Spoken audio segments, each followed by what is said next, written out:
आइए जानते हैं आज की कुछ प्रमुख अंतर्राष्ट्रीय खबरों को। पहले एक नजर आज की हेडलाइंस पर। तेलंगाना सीएम केसीआर ने क्रांति के लिए उठाई आवाज, कहा भारत के संविधान को फिर से लिखने की जरूरत। पीएम मोदी का बजट एनालिसिस 7 साल का चमत्कार, जीडीपी को 110 लाख करोड़ से 230 लाख करोड़ तक लाए, एक्सपोर्ट भी 4.70 लाख करोड़ के पार। टिकट कटने के बाद स्वाति सिंह का आया बयान, बोली भाजपा मेरी आत्मा, यहीं रहूंगी यहीं मरूंगी। स्वामी प्रसाद मौर्य फाजिल नगर से लड़ेंगे चुनाव, सपा ने कुल 15 प्रत्याशी घोषित किए। मुझे नहीं बनना हेमा मालिनी, अमित शाह का जिक्र कर ऐसा बोले जयंत चौधरी।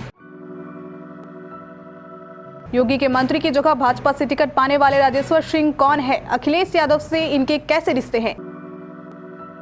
प्रियंका गांधी ने फूका चुनावी बिगुल, कहा केवल धर्म की बात कर रही भाजपा। सामने नजर आ रही है मौत, लंदन के हीथ्रो एयरपोर्ट पर क्रैश होते होते बचा विमान, पहियों से चिंगारी निकली तभी पायलट इसे फिर उड़ा ले गया।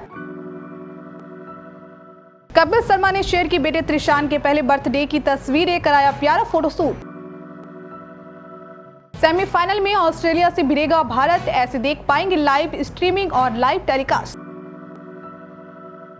तेलंगाना के मुख्यमंत्री चंद्रशेखर राव का मंगलवार को एक बड़ा बयान सामने आया। उन्होंने बताया कि भारत में संविधान को फिर से लिखने की जरूरत है।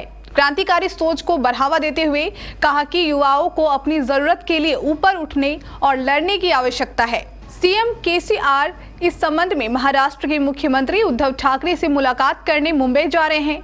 तेलंगाना के मुख्यमंत्री चंद्रशेखर राव एक क्रांतिकारी सोच के साथ आगे बढ़ रहे हैं, जिसके चलते उन्होंने भारत का संविधान एक बार फिर से लिखने की बात कह डाली। उन्होंने कहा कि देश में गुणात्मक परिवर्तन की आवश्यकता है, देश में नई सोच, नया संविधान लाया जाना चाहिए। सीएम केसीआर ने इस संबंध में सभी नेताओं से मिलने और अपनी बात साझा करने की बात कही, बल्कि वह पहले से ही इसकी शुरुआत कर चुके हैं। पीएम मोदी ने बुधवार को आत्मनिर्भर अर्थव्यवस्था पर वर्चुअल संबोधन दिया। कहा बीते 7 साल में हमारे निर्णय से देश बहुत आगे बढ़ चुका है। आजादी के 75 वर्ष में 100 साल में आई सबसे बड़ी महामारी पूरी दुनिया के लिए चुनौतियां लेकर आई हैं। दुनिया चौराहे पर खड़ी हो गई है। आगे की दुनिया वैसी नहीं होगी जैसी कोरोना से पहले थी। भारत को देखने का दुनिया का नजरिया बदल गया है। दुनिया भारत को ज्यादा मजबूत देखना चाहती है। हमारे लिए जरूरी है कि हम अपने देश को तेजी से आगे बढ़ाएं, मजबूती लाएं। ये समय नए अवसरों का है, नए संकल्पों की सिद्धि का समय है। बहुत जरूरी है कि हम आत्मनिर्भर बने। आत्मनिर्भरता की नींव पर आधुनिक भारत का निर्माण हो। भारतीय जनता पार्टी ने लखनऊ की सरोजनी नगर सीट से योगी कैबिनेट में मंत्री स्वाति सिंह का टिकट काट दिया है। भाजपा ने स्वाति सिंह की जगह ईडी के पूर्व निदेशक राजेश्वर सिंह को चुनाव मैदान में उतारा है। इसके बाद स्वाति सिंह के समाजवादी पार्टी में शामिल होने की चर्चाएं शुरू हो गई। इस बीच बुधवार को स्वाति सिंह प्रेस कॉन्फ्रेंस कर इन अटकलों पर विराम लगाया। उन्होंने कहा कि वह कहीं नहीं जा रही है, उनकी आत्मा बीजेपी है और वह मरते दम तक यही रहेंगी। उन्होंने यह भी कहा कि मैं बीजेपी का समर्थन करूंगी और बीजेपी कैंडिडेट राजेश्वर सिंह जी का भी समर्थन करूंगी।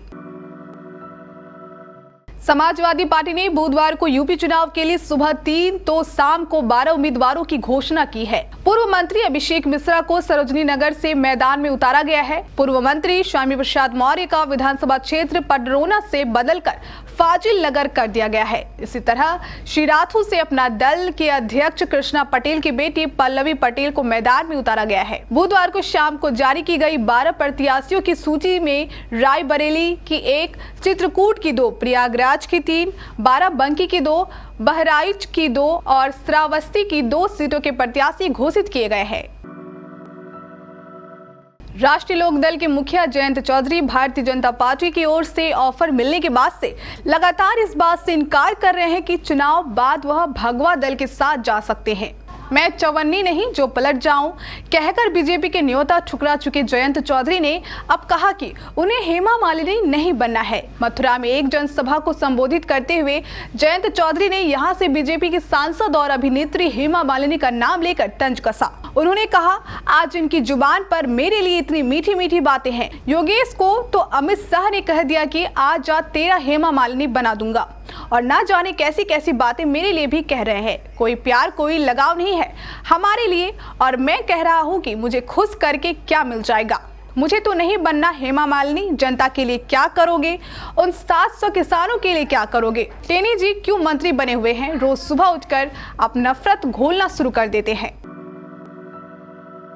लखनऊ की सरोजनी नगर सीट से भाजपा के उम्मीदवार राजेश्वर सिंह इन दिनों चर्चा में हैं। 2 दिन पहले परिवर्तन निर्देशालय यानी ईडी से उन्होंने वीआरएस लिया। वह ईडी के ज्वाइंट डायरेक्टर थे। वीआरएस मिलते ही भाजपा ज्वाइन कर ली। ट्वीट पर एक लंबा पोस्ट शेयर किया। इसमें प्रधानमंत्री नरेंद्र मोदी, गृह मंत्री अमित शाह, वित्त मंत्री निर्मला सीतारमण और मुख्यमंत्री योगी आदित्यनाथ की तारीफ की।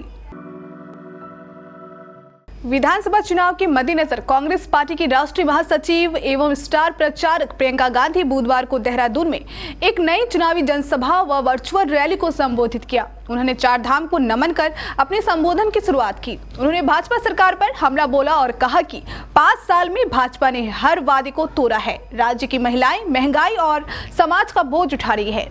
आशा और आंगनबाड़ी की महिलाएं परेशान है।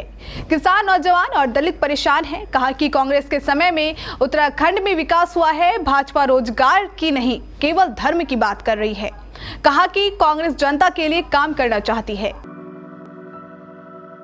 ब्रिटेन के हीथ्रो एयरपोर्ट पर लैंडिंग के दौरान ब्रिटिश एयरवेज का एक विमान दुर्घटनाग्रस्त होने से बाल बाल बच गया। जिस वक्त विमान के पायलट ने एयरपोर्ट पर लैंडिंग की कोशिश की, वहां कोरी तूफान की वजह से 90 मील प्रति घंटे की रफ्तार से हवाएं चल रही थी। वीडियो में नजर आ रहा है कि हवा में डगमगाता हुआ एयरबस A321 का एक पहिया जैसे ही जमीन पर टच करता है, उसका संतुलन बिगड़ जाता है।